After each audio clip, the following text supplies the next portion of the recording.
जय भीम जय भीम जय भीम। उद्देश्य कौन? तुम एकुटिया संविधान को मानुच आम मानु ये दलित आउ एससी एसटी मान को कौन न्याय दब कौ बोली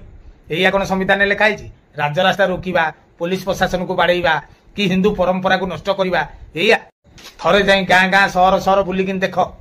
कौन दलित आउ एससी एसटी झील कौन उच्च जाति बाहुना उच्च जातिर झील कौन दलित आउ एससी एसटी घरे बाहुना सब ठीक चलती किंतु एठी भगवान को न मानिबा आमे दलित एससी एसटी छोट जाति बोली आमे निजको जनइबा कि आमे हिंदू धर्म रु कन्वर्ट होबा केबे भाबिच आ फंडिंग कोडु आउची केबे भाबिच आ मास्टर माइंड किए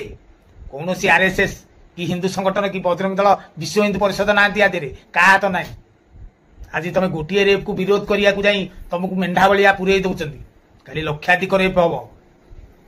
बुझिला बोला यदि ठीक बुझिच। जय जगन्नाथ जय श्री राम।